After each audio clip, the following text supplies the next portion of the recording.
We be live. Oh, hey. Hey, how are you? Looking good today? Oh, thank Looking good. you. I was gonna say looking good today. Then I was like, well, looking good every day. But yes. I love it. actually, Are we just actually, gonna? actually, Mhm.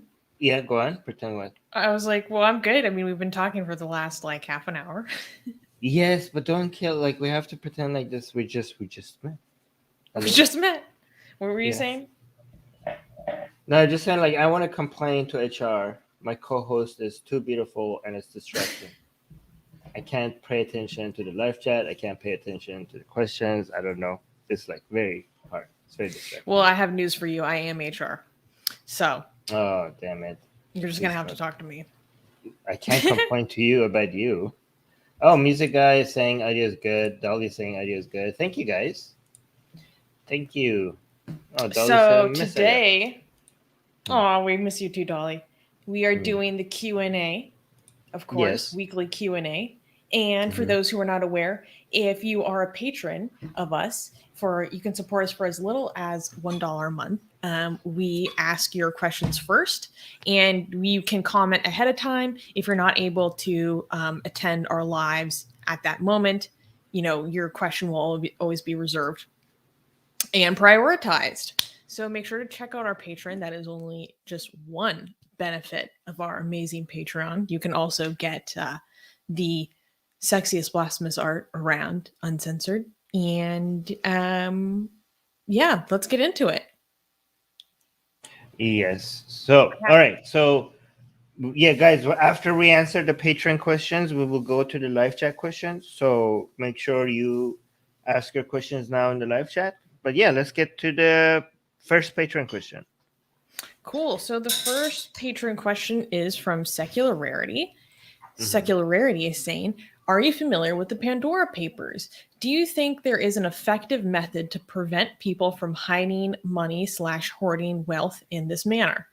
And Secular Rarity also said, also, as always, I love what y'all do. So thank you, Oh, Secular thank Rarity. you. Um, Armin, you go first. Yeah. Okay, so do you want to first explain to people what happened with the Pandora Papers? Like, this is the most recent leak about rich people and powerful people's monies that came out, and it just showed that, as we expect again, just like we had before, like the Panama Papers, right? But And the this one, Paradise Papers. yes. So now we have the Pandora Papers, which basically unearthed a lot of information about where the rich, including Tony Blair apparently, and also Shakira, where they hide their money offshore and how much to avoid paying taxes, right? Um, so that's for people who might not know what's going on. So a couple of things about it. The question is like, is there an effective method to prevent people from hiding money? Before I address that, I just want to mention this is how something like this should be.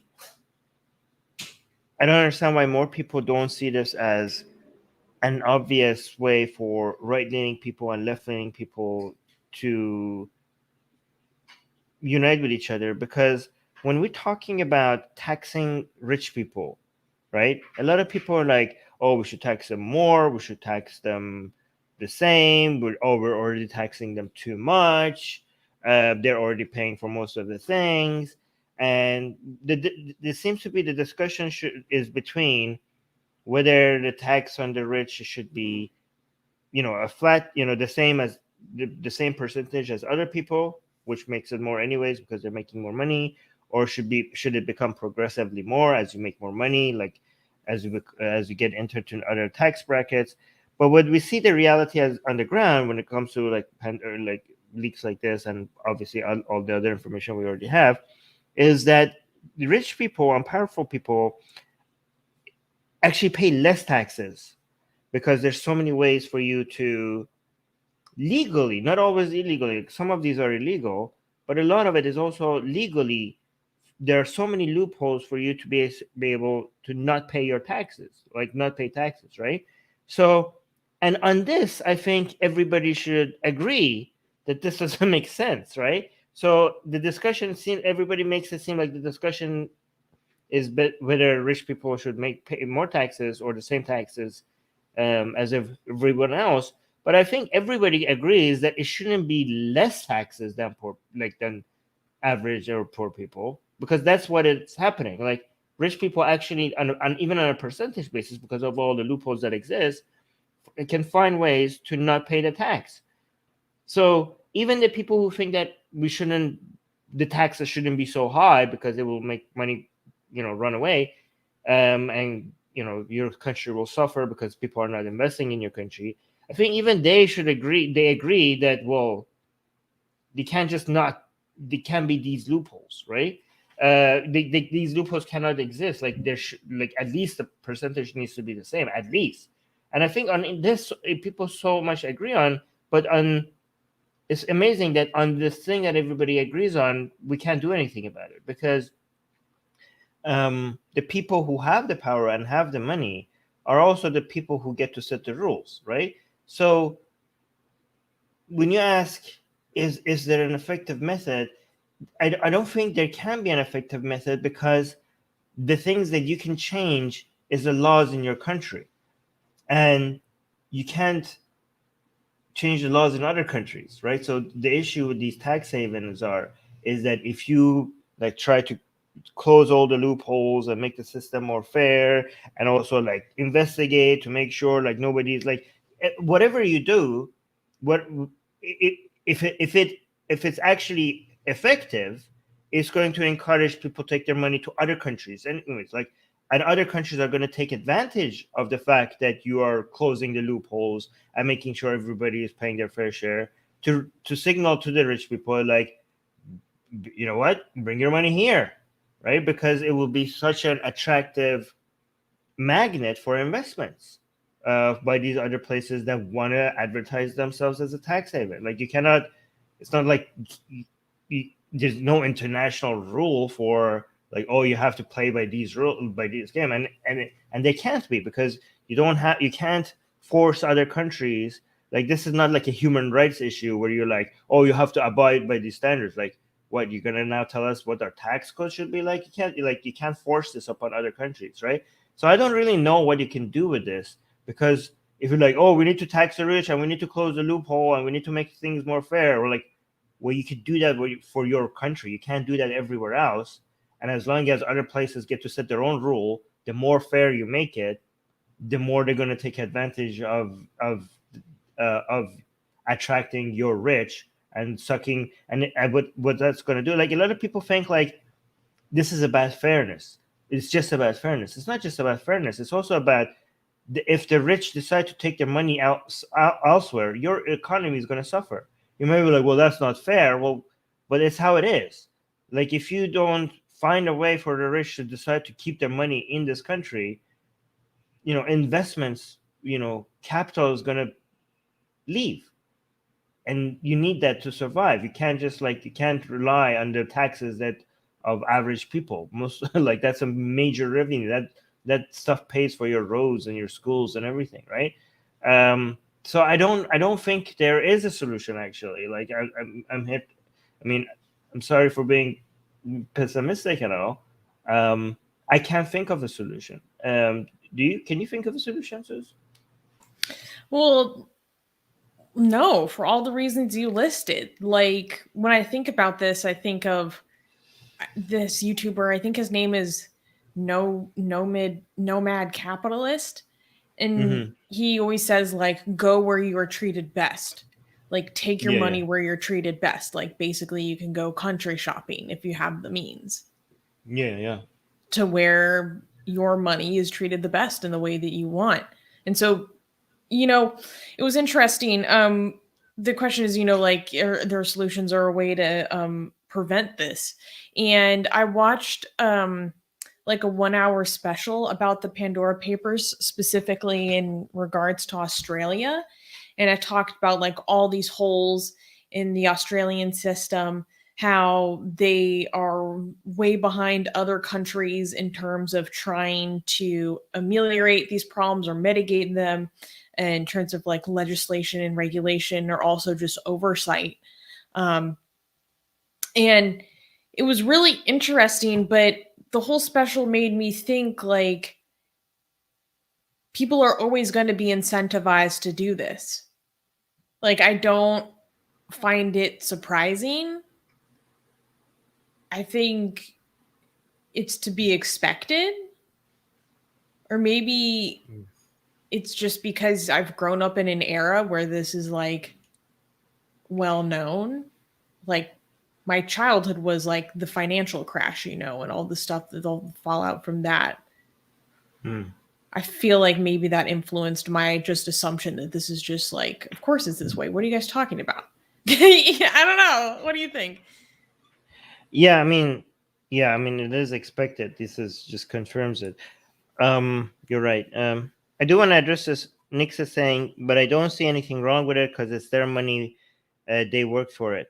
Well, I don't think you understand the issue, Nix. Here, the issue is that the middle class and poor people also work for their money, but if they are paying more taxes, compared to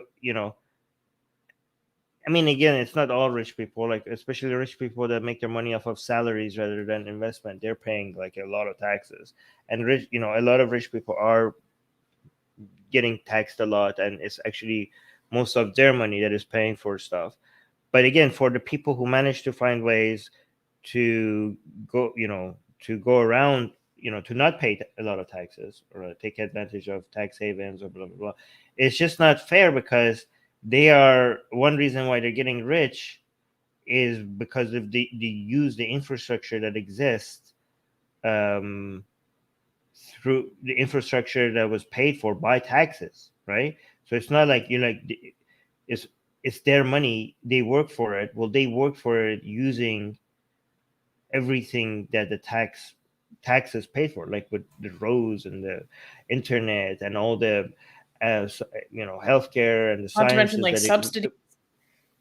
Publicly funded research and everything. You can't just be like, take advantage of that and not pay your fair share, especially if people less rich than you are paying their share to create the infrastructure that now you are using to get rich from, right? So I don't think, but I don't know if we should keep thinking about this from a fairness perspective, because that doesn't get us the best utilitarian calculation for what is best for society. Because you might argue that, even if it's not fair, if we want to keep the rich money in our country so that investment grows, we might have to just accept that things are not fair. I know this is going to make me very unpopular because it just sounds really wrong, but maybe like people will have to come up with again, I'm just thinking about this, don't come at me, okay? But people might decide that, like, you know what, we need the rich, and screw them, and this is unfair, but we have to appease them just to make sure that they keep the money in investing in industries that is feeding everybody, right? Again, this sounds really I know it Look sounds at gross. this liberal dribble. You Okay, shit. I'm just thinking out loud, okay? Just come at me. I don't know. I'm just saying that, do you want things to be fair or do you want things to work? Sometimes they're the same thing, sometimes they're not, right? Like, if we're thinking about the worse off people and the poor, they rely, if they are to have an income, they rely on the businesses and the jobs that are created through the investment of the richest people, right? And if you scare these people's money away, it's not going to be the rich that suffer, it's going to be the poor that suffer. Like, you think like, oh, I'm going to introduce a tax code that is going to make them pay more taxes, and they're going to suffer like this much, and we're like, okay, I guess I don't like investing in this country anymore. And they're going to be like, oh, I guess I won't be able to get my third mansion.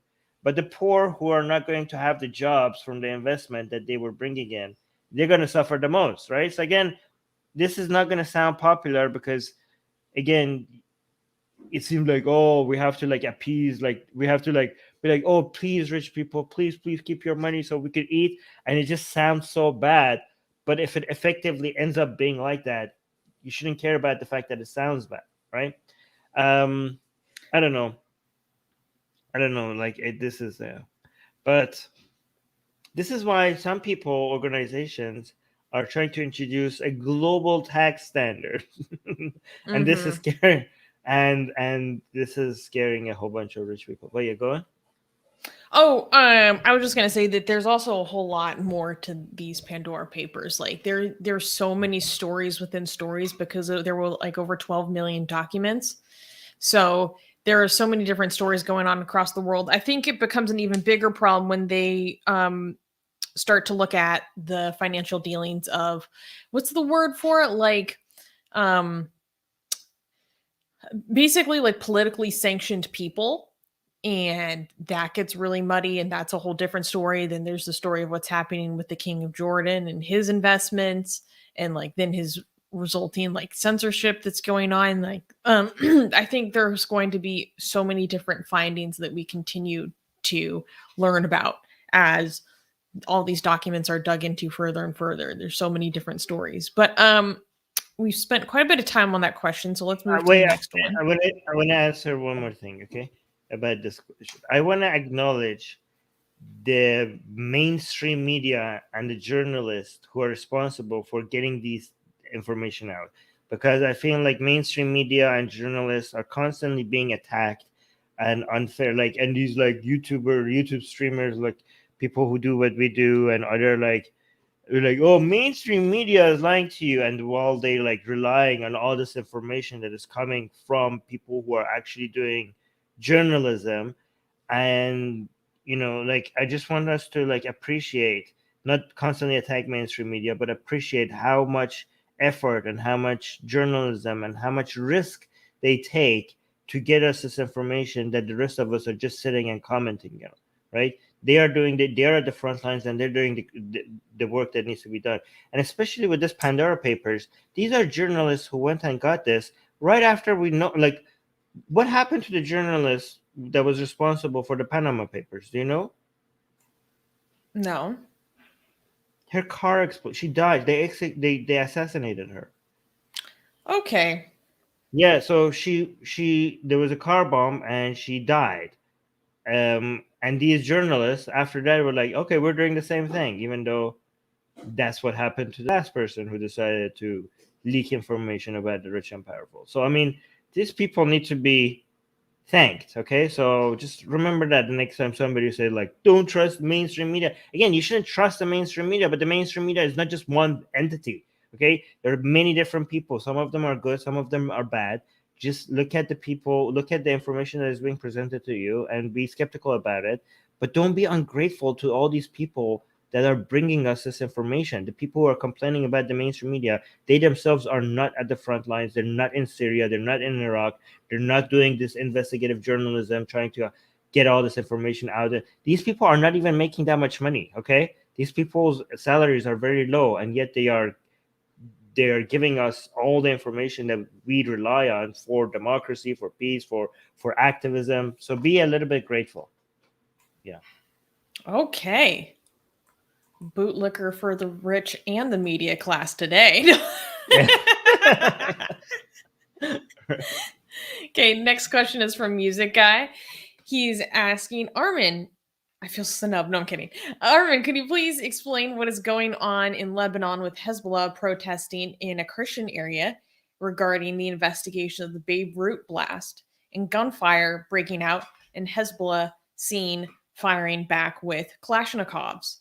So, yeah, if you guys aren't aware, at least 6 people have been killed and at least 30 have been injured in some street protests that arose surrounding the investigation and prosecution of the Beirut blast, which I learned today.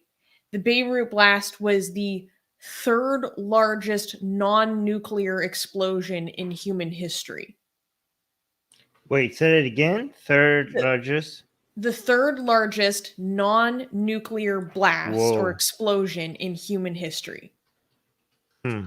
That blew my Really? mind.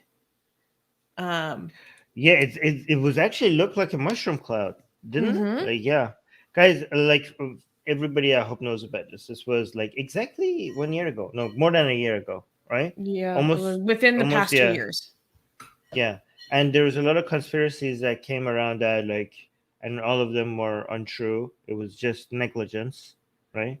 So, and 1 year on, people are like, it was a devastating blast. Like, the effects of it to Beirut is still being felt today. Like, the Beirut has still not economically, financially, emotionally, is way hasn't even started to recover from that, right? And people want justice. People want to the people who are accountable for that explosion to pay the price, right? The problem with Lebanon is that everybody that is in charge of everything is protected. Like, when you talk about the powerful being protected, Lebanon is one of the worst countries. Like, there's zero accountability. Everybody is in charge because of their connections and their family and their, whatever. Um, and it doesn't matter what they do. They're untouchable. They're untouchable, right? And what's happening right now, for the first time, well, not for, it is a very rare case of a judge deciding, like, you know what, I'm gonna go after the people responsible, right? People and people are shocked. Like, this is actually a judge is actually doing what he's supposed to do. Um, and this judge is like, want to hold the people who were responsible for the explosion, criminal negligence, right? Responsible, and he's going through the questioning phase. Like, they haven't even accused anybody. They're like, come here for questioning. And Hezbollah and this other Shia group in Lebanon, which is, I think, Amal, the group called Amal. Um, this judge is like, come for questioning, and they're like, how dare you? Questioning? Like, are you accusing us? And they're so unused. They're so, like, not used to this being responsible for the things they do, that they're like, this judge needs to step down. Like, Hezbollah and this other Shia group, they're like demanding that this judge steps down, and all the family of the victims of that explosion, they're supporting this judge. They're like, oh my god, a real goddamn judge. So, and Hezbollah and this other Shia group, Amal, they're like, you don't get to do that here. This is Lebanon. This is not like a real country. This is not like a.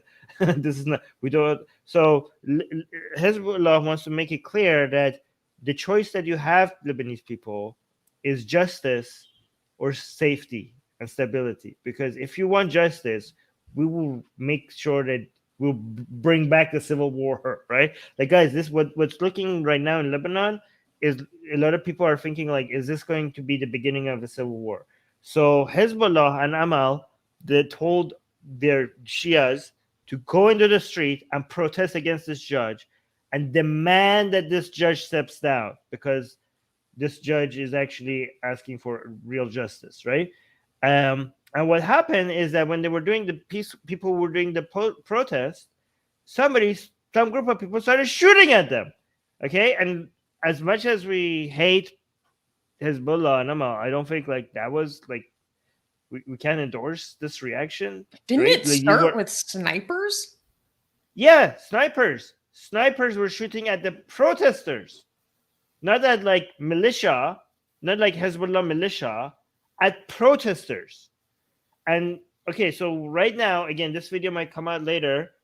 Right now, there's people are saying it was Christian militia, Christian snipers shooting at protesters, and some people are saying it was the Lebanese forces shooting at protesters. We still don't know. Like, Hezbollah was saying it was the Christian snipers, I think, because they were in the Christian area, and Mm-hmm. some people are saying, like, no, it wasn't. It was the Lebanese forces, which actually makes it, I don't know, more problematic. I mean, Lebanon forces going against Hezbollah, that is like recipe for civil war right there. So again, by the time this video comes out, gets clipped and edited, you might know more about this than we do right now. So yeah, but this is really dangerous right now, because Lebanon has a history of civil wars. So this tribal tensions if it keeps escalating, things could get really, really chaotic. Lebanon as a whole is in such a mess. Like, we have power outages, um, inflation, high inflation. Like, the value of their currency has dropped, like most of its value. It's 90% in the past 2 years. Yeah. Wow. Yeah. So yeah, it's I don't know. It's going to break it. Like, it's going to fall apart. Like, Lebanon, I don't see how it could save Lebanon right now. I hope there's a solution to all of this, but things are getting worse, not better. But yeah. Well, I was watching a lot of analysts who are saying that this situation has made it clear more than ever how much Hezbollah is holding the entire country hostage, because like Lebanon just formed a government last month, around last month, like after 13 months without a government. But then because of this judge who Hezbollah is like demanding that the executive branch comes in and actually revokes someone from the judiciary branch. And they already pulled the first judge. Well, I don't know who they was, but the first judge on this case was already pulled off. And then they were saying, if you go forward with this, then we will like break out of the government that was just formed. Yes, and people do not celebrate that, because people are like, oh, Hezbollah breaking out of the government, that's great. No, that is not great, because constitutionally you cannot have a government unless, based on the way that the Constitution is written, all of these different groups have to be involved for the government to actually be a government. So the government will basically fall, like, not, you would not, if Hezbollah pulls out, there would be no government, and that's a real threat. So, and nothing will function. Like, nothing. I mean, it's already like that, so I don't know, but it would be even worse. Like, they could actually literally tell the whole Lebanese people that we will put your lives, take your lives hostage if you hold us accountable for anything we do. That's what they're doing. It's amazing. By the way, militia guys, group with its own foreign policy agenda. Yeah, militia group by Iran.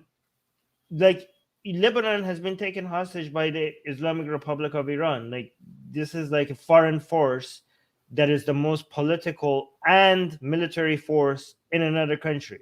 Like, nothing else compares to Hezbollah. Like, save Lebanon from the Islamic Republic of Iran. I mean, you can. Here's another thing. People think like, okay, well, everything is going to break apart and Hezbollah will lose. No, Hezbollah will win, because if everything else breaks apart, they're getting their funding from Iran. So they will, even if they suffer, they're suffering less relative to every other institution. So their relative power compared to everybody else will increase, and they will have a bigger grip on the whole country.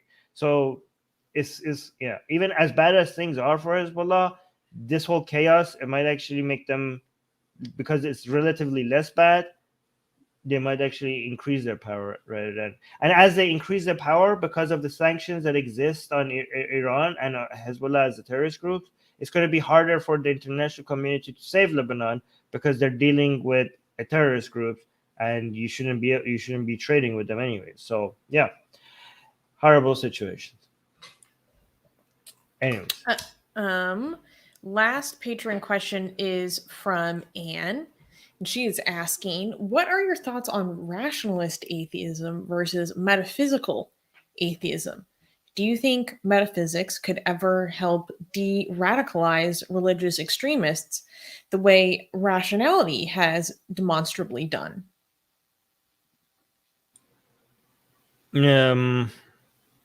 Metaphysics is actually a source for religious ideology rather than. Okay, so I don't know how you define metaphysical atheism. I'm just going to talk about rationalism. I mean, I don't even know if you could put rationalism versus metaphysical next to each other. Okay. Again, I'm not endorsing metaphysics, but it's not like it's the problem with metaphysics is not that it's the opposite of rationalism. The problem with metaphysics is that it's too much rationalism and not enough empiricism. Right? So I don't know how you could make it seem like metaphysics. And again, I'm using rationalism here as not as a compliment, because pure rationalism excludes, observation and making sure our conclusions are matching the objective world out there. Like it's just pure thought and, you know, inductive reasoning without, yeah, sorry, deductive reasoning without actually trying to matching it with the reality on the ground, right? So for people, okay, let's get to the basics, okay? So metaphysics is the branch of philosophy that addresses the most fundamental questions that philosophers have asked, and the most useless ones as well. Right? So meta- metaphysics is about the nature of reality, not just the question of how do we know what's real, but also the question of what is real. Like not just like how do you know it, but what is the nature of reality? What makes something? How do you define something that is real? And actually, define is an important word here, because a lot of times metaphysics acts like it's about discovering some truth about everything, about existence as a whole. But what it comes down to is just how we talk about reality. It comes down to what metaphysics pretends to be unearthing the secrets of the universe, but the only thing that it's unearthing is the way we use language to talk about our understanding of the universe, right? That's, so that's how, but, you know, I think like a lot of people find it very interesting to talk about, well, how do we know what's real, what is not real, and what does it mean for something to be real? Is our perception, can we ever have a perception of reality that is actually reality itself? Because any perception of reality doesn't match perfectly with reality itself. We're never going to know we're never going to be able to experience reality as it is. And the answer is like, why? You're not going to, and why bother? Like, what's the point of all this? It's like, I'll ask you this, okay? What has metaphysics given us? Like, guys, we have if philosophy has any point, metaphysics part of philosophy is not it, okay? These are questions that just makes us feel significant, and they're interesting, okay? But when it comes to practical questions and practical methods of figuring out what is real, we already know that's the scientific method, okay? And the thing is that people want to be able to have answers without actually doing the hard work of finding empirical evidence to match the conclusions that we are coming up with. They just want to sit on their armchair and just think about the world, and then just come up with answers that's supposed to be explaining everything. And that's not how you do it. We know now that's not how you do it. Like, metaphysics does not produce the results that we want. And like, for example, it's easy to see that. Like, look at where the scientific method has gotten us, right? Look at all the this the fruits of the labor of science, right? Show me, where has discussions on metaphysics gotten us? Like, give me an example that the world has become a better place and we have come up to conclusions that actually has affected our lives, that it has came out of metaphysics. Give me an example, because it doesn't exist. It's useless, okay? The only time that discussions of metaphysics could be useful is discussion around metaphysics, for it to show how metaphysics is useless. And like, the only time, like, I think like it's important for us to discuss metaphysics is for us to come it's useful only when it comes to the conclusion that reality as it is not observable, because the tools of observations are also um, like a barrier. Like it's not just a key that opens the door to reality. It's also like a barrier between you and what reality is. And at the end of the day, you always need a tool of perception, and the tool itself will affect your perception, right? So it doesn't matter that we can never truly observe reality the way it is. Just give up on that, okay? So so if you discuss metaphysics to the point where you realize that, okay, and then move on, right? And then also when it comes to figuring out what is real, we have, if you could, like, if you go from ontology to epistemology, if you then use metaphysics to come up with the conclusion like, okay, everything else is useless. The scientific method is giving us practical answers to how things work in nature, and that's the conclusion. And then let's close the doors of metaphysics and just move on, right? Like, you know how we close the doors of ijtihad? I think like I think you have to, the only point of discussing metaphysics is for you to study it, realize that you have to close the doors of metaphysics, and then move on to more useful things like promoting an understanding and using the scientific method. Okay, Yeah, metaphysics. you're basically saying it's useful to the extent that you realize that it's useless and you have to move on. Exact. Yeah, and also to the extent that it's useless, other than the points where it's used to show that the only way to truth and reality is the scientific method. Like if you could do that, like if you could use Yes, as metaphysics. a learning example. Yes, exactly. Learning Yeah. experience. Okay, guys, so that was the last of our patron questions. Reminder, if you want to be prioritized in your questions, become a patron and you can support us for as little as $1 a month. Link in the description below. But so I'm going to go look for some questions. In the first one, just right away, Mustafa, excellent question from Mustafa. How do you think you guys would be different if you swapped the religions you grew up with the other?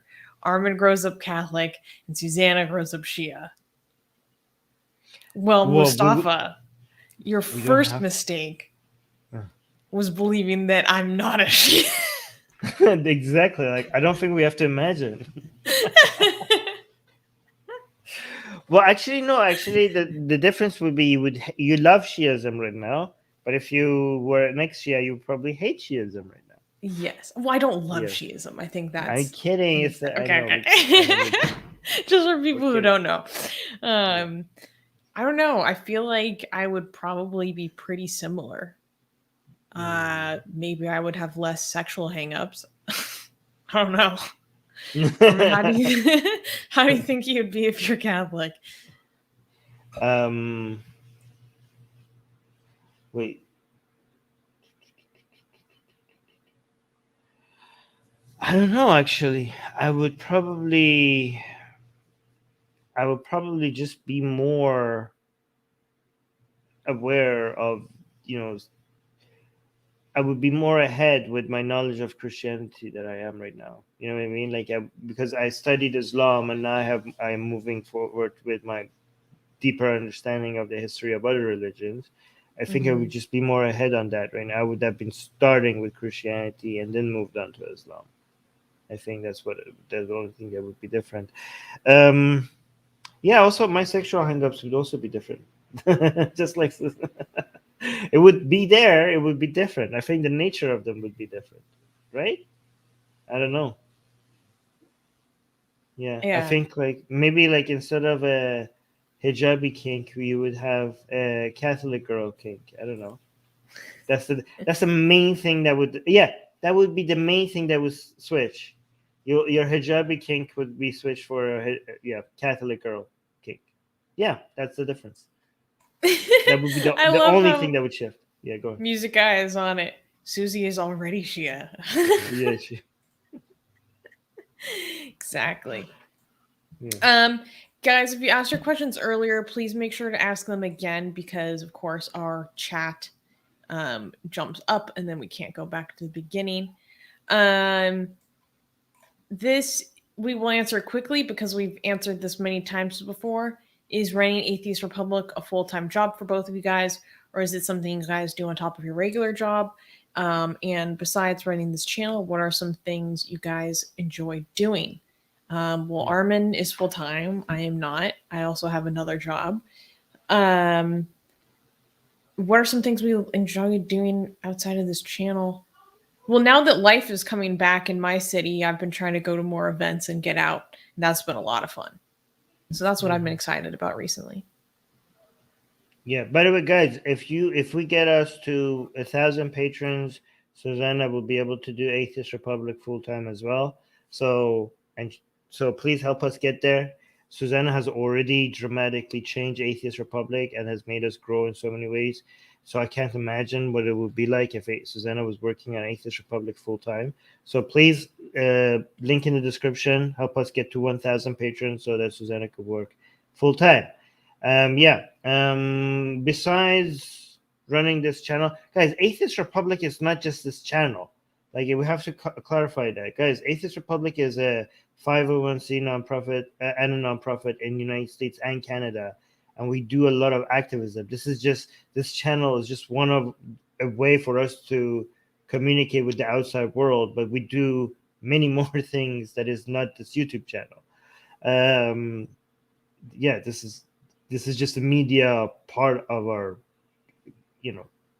company, right?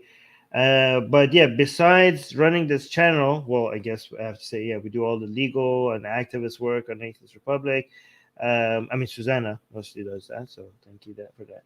And yeah, I like exercising. I really enjoy when I am doing weights. I also very much enjoy.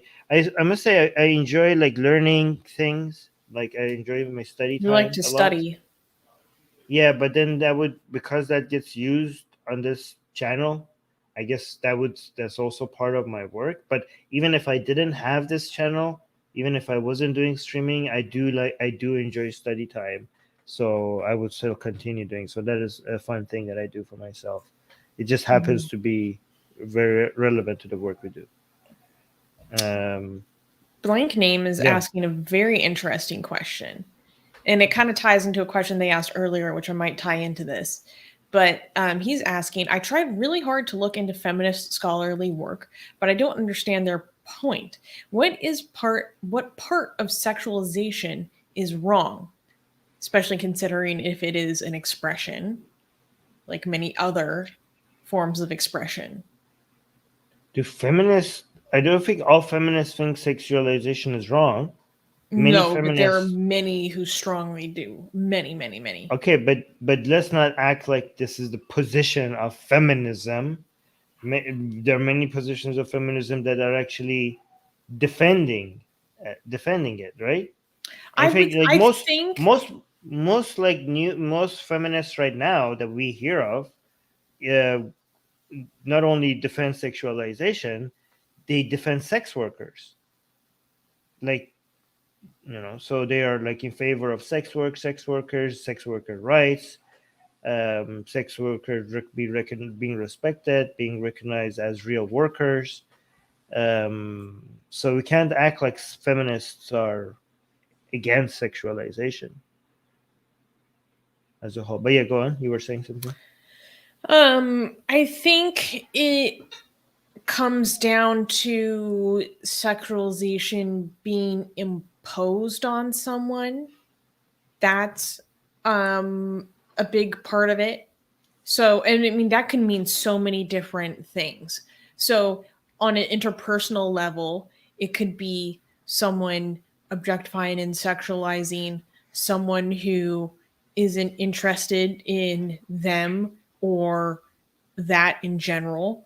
Or you could talk about how women, young women in particular, like maybe you could argue through social means, are coerced into sexualizing themselves for the social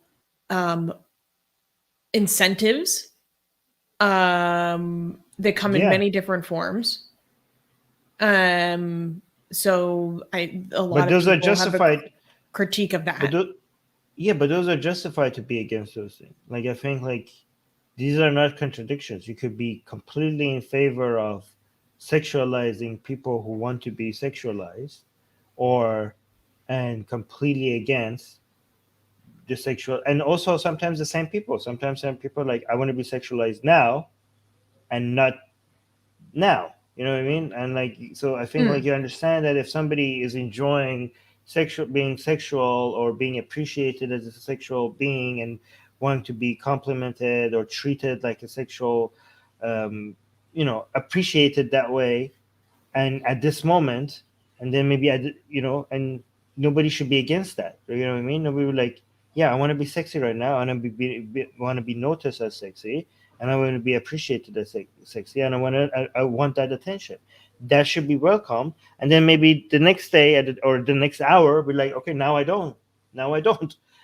So we could be completely in favor of that form of sexualization when it's being welcomed, and also being against sexualization when it's not being welcomed, like when somebody is not appreciating that. Like for example, let's say it's the same woman going into I don't know, a kink party, right? And she's wearing her sexiest outfit and is appreciating being recognized as sexy and her outfits and everything, and she wants to be like, I don't know, even be dominated by somebody. She's welcoming that. She's open about that. She's giving a green light about that, right? So in that situation, that should be celebrated. Like you do you and you enjoy that, right? But then let's say like the next day she's at her office, right, and she's giving a PowerPoint presentation, and and then people are sexualizing her at that moment, and she's not appreciating them. Like we could look down upon them. We're like, okay, that is not. You should not be sexualizing her right now. This is not welcome. Like I think we could say like you don't have to be completely against it or for it. It depends on the context, and it depends if it's being welcomed or not being welcomed. Yeah, I completely agree. I wasn't trying to argue either way. I was trying to explain like what some views of it are.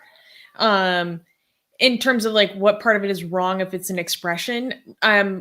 So on top of the stuff I said before, like it also comes down to how much is this your own self-expression, and then how much of this is an attitude that someone else or society has towards you.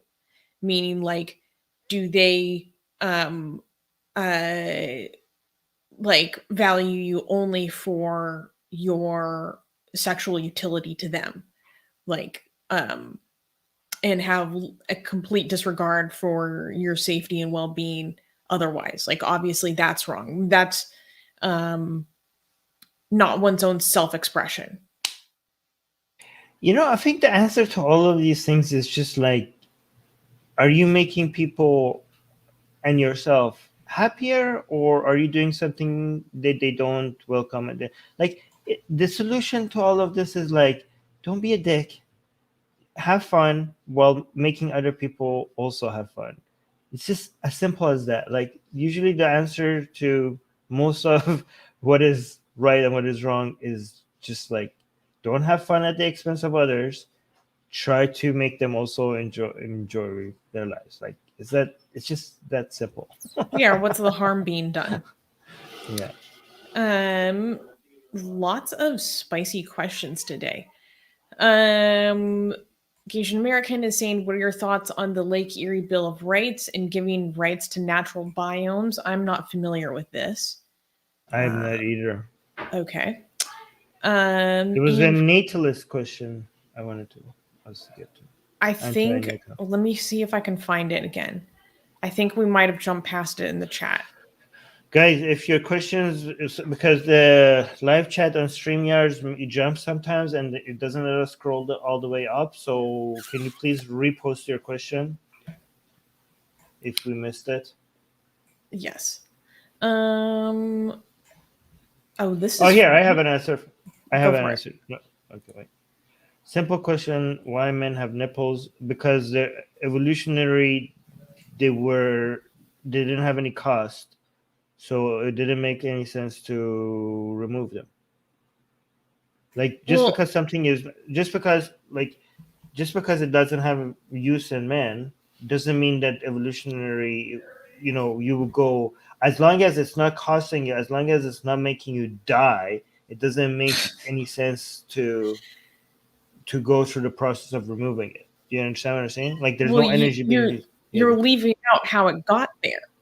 So the men on nipples got there because my understanding is in the womb we start out as girls, and then at some point the hormone washes, you become a guy, and then at that point the nipples are already there. And in terms of energy consumption, you're not going to spend the energy like reconsuming those nipples to erase them. Yeah, but I thought that was a given, right? So we're as a fetus, we're coming up with a template, and then we get washed with some hormones, and some of us turn into men, and some of us turn into women, right? I'm talking about sex right now, okay? Don't do the okay, but there are certain things that will get removed, and some things will get added because of the utility. And given the original template, if something, it doesn't make sense for there to be a hormone that just washes away the nipples, because they're not going to kill you. So it just doesn't make any sense for you to have any added process to be like, we need to get rid of these. This is going to be costly. As a man, this is going to be costly to this individual. So we need to spend extra energy and produce something that makes these go away. So it doesn't make any sense to remove them. This is an amazing question from Gaysian American. So, guys, the background to this question is that Gaysian American did a one-on-one stream with Armin on his personal channel, where he talked to Armin a lot about Shintoism and Japanese mythology and how it ties into Chinese mythology. And just he knew so much about mythologies around the world. I was so impressed. I learned so much from that stream. So I really recommend you guys go check it out. But so he's saying, if y'all were reincarnated as a kami, what kind of kami would y'all be? So kami is a conception in the Japanese folk religion of Shintoism of like a god, but it's so many different things. It's almost like the wonderment of God, like personified or materialized in an object oftentimes, or maybe a body of land or water. So it's a much more like diffuse concept than like the Western conception of a god. That's what I understood. So what kind of kami would you be, Armin? I would be the kami of old libraries. Oh, true. It could be the kami of manuscripts or something. Yeah. That's a good one. That's perfect. Yeah. I don't know. I can't think. What do you think would fit for me? What? Yeah, I don't know if you want me to say that out loud in the live stream. Oh my god!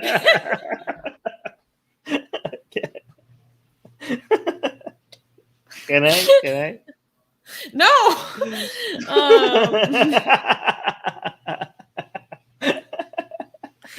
I would be the kami of pandas. I don't know. You would be the kami of something else. You just can't say it. Okay. Next question. Okay. I'm blushing. See, Casper's is saying, is it okay to take pride in something that comes to you naturally? Yeah, I don't see why not. You need to celebrate yourself where you can. I know that when there are studies on when raising children, they learn better like work ethic if you actually praise what is more difficult and effortful for them rather than what comes to them naturally. So instead of praising natural ability, you're supposed to praise effort. I think I agree with that. I think you should take pride in things that you're responsible for, not things that you didn't do anything for. How about this? How about instead of taking pride in something that came to you naturally, instead of that, take pride in not letting that go to waste. Right? So for example, like just take pride in that, like okay, I have these certain skill sets that seem to be I have naturally have above other people, right? And I can't be proud of that because I didn't do anything to get that. I was born with it. But instead of being proud of that, just be like, you know what? I recognize that I have the skill set and I didn't waste it. I took full advantage of it. and just be proud of that. And it would be a pride that is relative to what comes to you naturally, but it wouldn't be that thing that is coming to you naturally itself. I don't know. I have pride that I'm like a naturally empathetic person. Like, I like that about myself, and I have pride in that. Okay, but liking it about yourself is different from taking pride in it. I think so many people see that as the same thing. You know what I mean? You could not taking pride in it doesn't mean that you shouldn't like that about yourself. You could be like, I like that about myself, but I only take pride in things that I'm responsible for. And also, even like empathy thing, right? Like I like the fact that I'm empathetic. Naturally, seem to be very empathetic, and you could then say, I'm proud of the fact that I use that empathy for good. Like I lean into it, that I recognize. Okay, I see what you're saying. Yeah. Here we go from Antinatalist. What are your views on antinatalism? It states that it is immoral to create sentient beings because existence contains suffering, or would have been better if we never existed. So thank you for defining what you mean by antinatalism, because I've heard a lot of people use it a lot of different ways. So thank you for being specific in what you mean. Honestly, I feel like I have an infant's understanding of like an antinatalist argument. Because I don't know. Armin, what do you think? I'm thinking that what about the opposite? If you state that it is immoral to create sentient beings because existence contains suffering, then would you be able to argue the opposite, that it's necessary, like it's a moral imperative, like you have to create sentient beings because existence also contains pleasure and happiness? Like, given that life gives you the opportunity of happiness and pleasure, then are you denying an entity the chance of pleasure and happiness by not giving it the opportunity to live? Right? So the potential for happiness exists, so maybe it's your responsibility to create sentient beings and give it that potential. What about that? So it could work both ways. What do you think?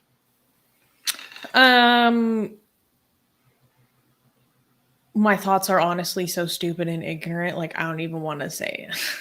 Because I don't know. I kind of don't even. Yeah. I don't even like get the question. I don't know, in so many different ways. Here you're saying if non-existent people don't get happy, there is no deprivation. Deprivation. Well, actually, I mean, there is, because they could potentially exist. You are depriving them. They are deprived. What you're saying? If they don't exist, there is no deprivation. Well, there's deprivation because they don't exist. If they get to exist, then they get to be happy. So there is the deprivation is dependent on the fact that they don't exist. It's conditional. So there is a deprivation. And also what you're saying, if what you're saying is true, that is also will apply to misery and suffering.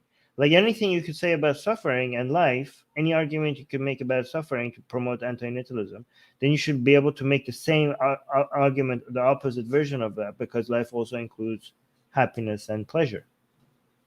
Right. So. Okay. No, look at this. It's saying no. So sorry. Saying in order to be deprived, someone needs to be happy.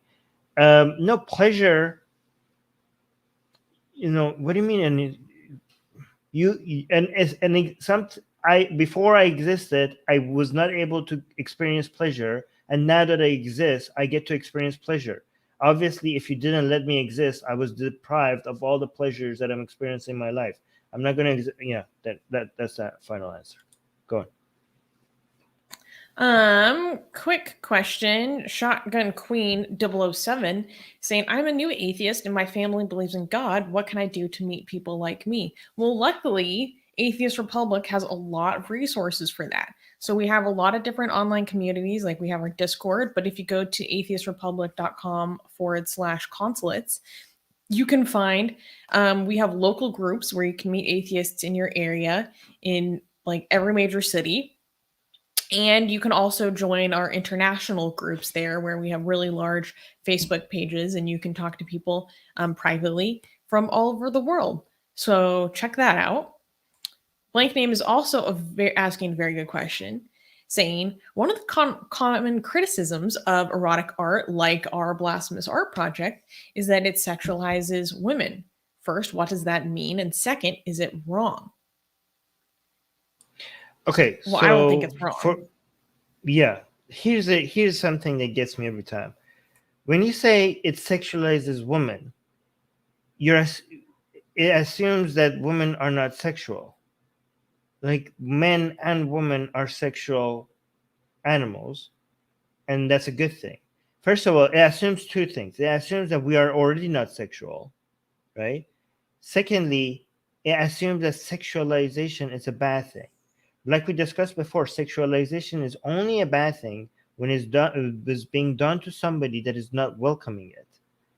Okay, at that time, and we can't possibly do that with our art because our art is about gods and goddesses, and they do not exist. So it's impossible for us to sexualize somebody that is not welcoming it because the subject of our art is people who don't exist, right? Unless they're a politician and they're fair game or powerful politician, right? But most of the time it's gods and goddesses. And also, we do not just sexualize women, we're sexualizing men as well. Like, how are they not noticing that? Are they like blind? Like, we put so much effort into our art and they keep saying you're sexualizing women. What about all the men that we're putting into our art? Like, how is that? This is such a telling sexism, telling of how sexist people are when they come up with these complaints, because they are treating women as if they are as if they lack agency, as if they are a thing that you own, that you get to treat well or badly. Because when we do the same thing to men, they don't notice it as sexual. These are white knights that they think like women are these little children that they need to come and speak on behalf of. Because when we sexualize men that way, they don't act the same way, right? So this is very telling on their sexism. So three things basically: sexualizing women is not a bad thing. Sexualization is a good thing. Women, we are not sexualizing women anyways, because women are by their very nature sexual, just like men are. And thirdly, we're not just doing this to women, we're doing this to men as well. And you're a sexist, we're not noticing. And also, we're doing this to gods and goddesses. So these are not people, they are not real people who could be like, I do not welcome you doing this to me, because they do not exist. Sex is a beautiful thing. Please stop treating it as if it's an insult. Yeah. I completely support sexualization.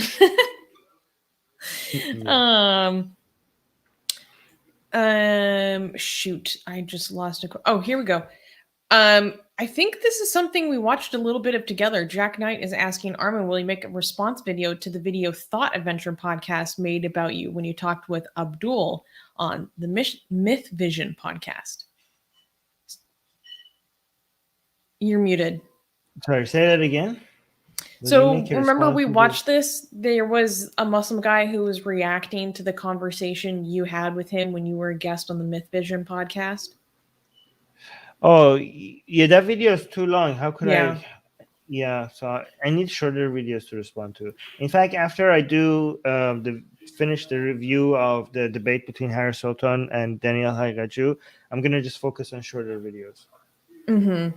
I think my general take I think I saw like at least half or 2/3 of it, was that they continually like mischaracterized what you were actually saying. Oh yeah, it's funny. Constantly. They completely missed every point I was making. They actually crapped on you in your eagerness to be kind and good faith with the Muslim guy. Yeah. I was like, I was trying to be nice to him and be like, oh, that's a good point. That's a good point. And they kind of saw that as a sign of me like being defeated or giving in to them. I was like, look, and they're so rude, and they're so like, even though you make an effort to appreciate them and call them intelligent, they are incapable of doing that in return. They want to fight. They're looking for a way to see this as personal attacks on each other and make things like hateful. You know what I mean? And it's funny because even when you make an attempt to make friends with people who disagree with you, they can't recognize that, and they can't do that in return, which is telling. By the way, I do want to highlight this because it's so stupid. Irina is saying, "Wait, is this a joke? I think it's a joke because you can't mean this. We do not sexualize Oh my Aisha and God. Fatima. I think this is a joke. This must be satire because we have art Because of it's so Aisha. stupid. Irina, I hope you're just being ironic, because if you're not, you are so dumb. This is such a dumb comment. Okay, we have art of Aisha and Fatima, and just because you haven't seen something, it doesn't mean it doesn't exist. It was one of the And first ones we did. yeah, it was one of the first ones we did, and it said, neither do you sexualize African gods. Yes, we have. We have done African gods. We have done Greek gods. We have Athena. One of the best ones we have is Athena, and we have Native American. Yes, we have done all of that. In fact, the We one that haven't we done Native haven't, American. We've done other, not well, Native American. We've done other okay, Native Native religions, folk Filipino, religions. Native African, Native American don't have gods. They have That's not true. spirits. They have spirits. They're Hey, not gods. They're not yes. gods. They're spirits. Okay, so Well, we could maybe still you do don't. them. Yeah, we'll do Native American spirits. So maybe get your terms right. But Native African gods we have, Greeks we have. Yeah, so you're just ignorant, or you're joking. And if you're joking, your joke is not very good. Oh no, you're saying, okay. You're saying, yes, developing my new sense of humor. Give it some more time. Okay, yeah, it needs more time. It needs more time because it sucks right now. If you want to make a joke, it has. Send this one back to the workshop. All right. Okay. All right. No. Okay. So no, Arina, if you want to make it sarcastic, if you are being sarcastic, you have to understand, over the internet you can't tell what is sarcasm. You have to put like a dash s or something. All right. Just Especially use with the this. level of crap we have to deal with. Yes. Give it. Um, Yeah. Use this. Nivaga, this is an interesting question. Nivaga is asking, what's the funniest apologetic arguments you've heard for moral teachings from any religion?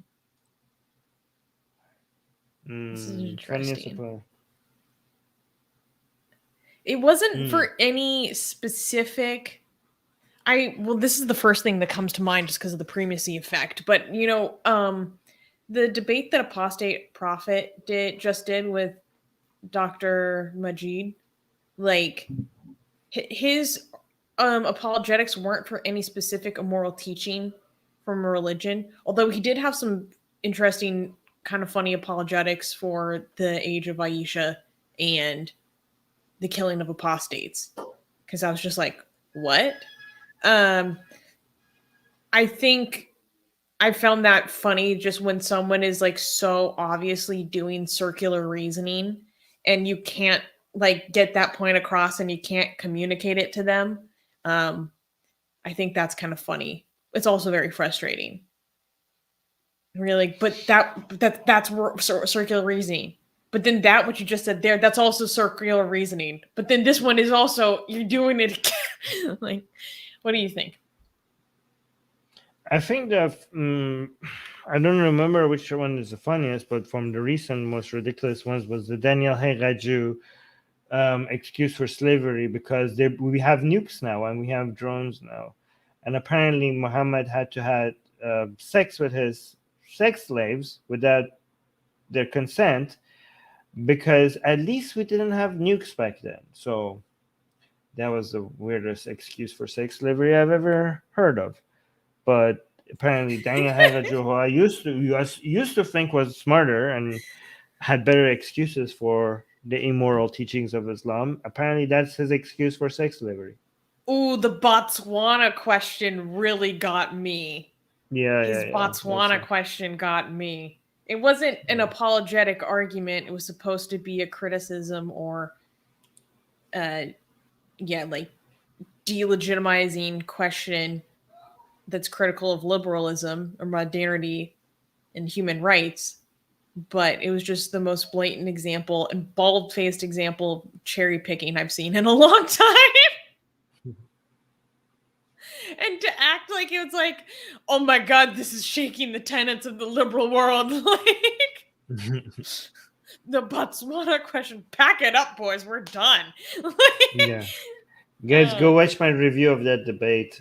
Just search for ex-Muslim versus Muslim debate review, and then Harris Sultan versus Daniel Hajaju.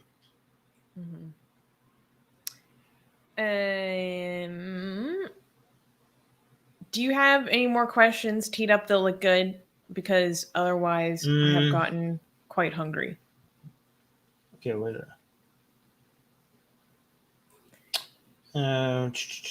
Okay, so here's a question. What was the actual reason for Muhammad to wait 3 years before being with sexual with Aisha? One Muslim friend of mine tried to use it as a defense of his character, so I want to know. Wow, a defense of Muhammad's character? Oh, I've heard that one before. Yeah. That he waited, that when he married Aisha at 6, he didn't have sex with her, and he waited until she was 9.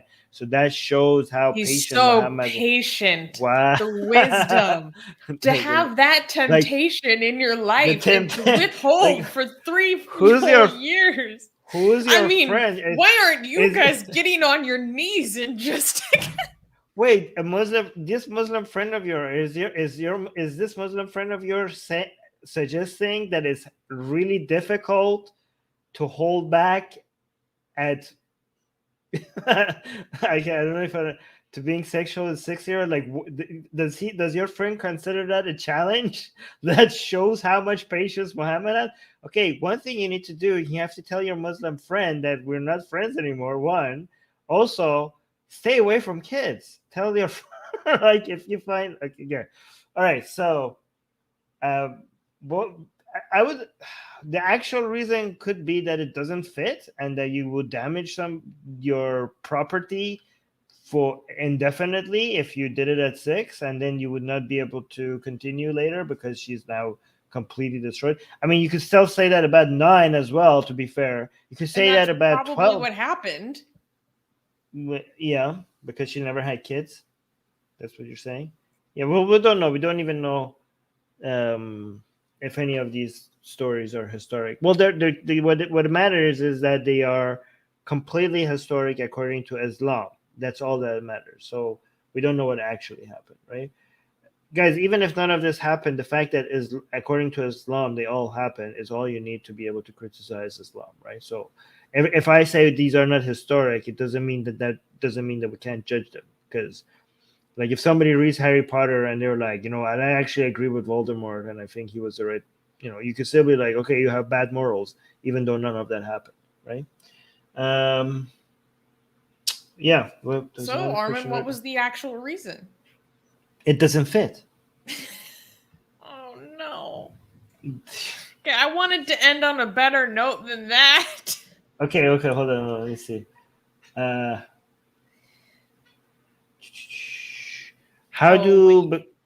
Wait, yeah. Really quickly, let me actually read this. Saying, I want to see Armin Navabi versus Daniel Hakikaju. I agree. Well, I'm asking for it. I'm bringing this to your attention that there is evidence that the people are asking for it. Go tweet at him and say, if I don't think he would be interested. He got suspended.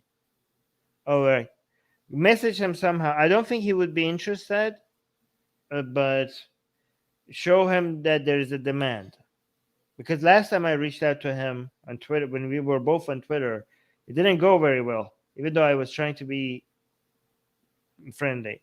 But if you guys reach out, suggest this to him, and he says okay, I will be completely willing to do that. Because I highlighted this. How do I think you're saying, how do I become a better speaker when debating? Is there some sort of advice? I find myself having my words jumbled up all the time. Do you guys have a technique? I think I do. I have ideas. Go on. Well, okay, so surprise, surprise. This is embarrassing, but I was into theater in middle school as a child. So you learn a lot about public speaking and how to project your voice in theater. And then I also took like public speaking classes and I was in debate like as I got older. So one thing that helps is thinking about how far your voice has to carry. So especially if you're not mic'd. So you want to think like, can the person at the back of the room hear me? Okay, so if I have to speak at this volume where the person at the back of this room can hear me, I need to make sure I'm also speaking clearly. I think you're talking about public speaking. This is about debate. Speaker when debating? No, I feel like this still applies. Well, one thing in terms of getting jumbled up all the time, when I'm speaking publicly, I remind myself constantly to slow down what I'm saying. Because no matter how much I slow down what I'm saying in real life, it sounds still like very fast. So, but to consistently remind myself that helps me keep my pace and cadence in check so that I'm not tripping over myself as I'm trying to speak. Okay. My advice would be to suck for a very long time and just be okay with being bad at it, because you have to practice, right? Like I think it takes practice, and you're going to get better at it the more you do it, and you have to be okay with not being good at it when you start, and just say like, you know what, I'm going to do this for a while not doing very good, and I shouldn't expect myself to do good because I just got started. But the way to get better at it is to keep doing it, right? Just don't. Yeah, that's what I think. It takes if you keep doing it, it will naturally improve just because you're practicing it. Okay, so that's my advice. Just one last thing, which is going to be a short answer, and I'm going to use this as a way to promote my other channel. Emir saying, if you guys are going to talk about world religions, can you guys do Shinto next? We already have. It's on my personal channel. Link in the description. The Armin Navabi YouTube channel. So please go subscribe there, and also watch the video where we reviewed Shinto, and we did that with our wonderful patron, right? So, and again, if you guys want to have discussions with me as well, I don't know if I could say the name. I don't know if he allowed me to say his real name. So his actual name here is Gaijin American. So he's already in live chat here as well. I forgot if he said it's okay or not. But yes, it's there. And also, guys, if you want to have discussions with me directly on topics on a live stream on topics that you're interested, we do make that available to our top tier patrons. A link to our patrons is in the description. And guys, please, while you're still here, please like this video so you can help our channel grow. And also check out our newsletter, because all this art, the blasphemous art people you heard today that are complaining about, see what they're complaining about. See what all the fuss is about. What is all this sexualization? Yeah, the sexualization of in the blasphemous art that we have, it is very sexual. Okay, it's very sexual. It's very gorgeous, very beautiful, and it's available to all of you for free if you are subscribed to our newsletter. And link to our newsletter is in the description. So check that out. Yes, all right, guys. And make sure to tune into the news. News is happening on Saturday. That's 2 days from now. Same time. So lots of good stories to cover this week. I will see you guys then. Yes, and guys, like this video right now. Like, and subscribe, and hit the bell button. And also share these videos, please. That really helps. And thank you, Navaga. Thank you so much. All right. Thank you. Guys.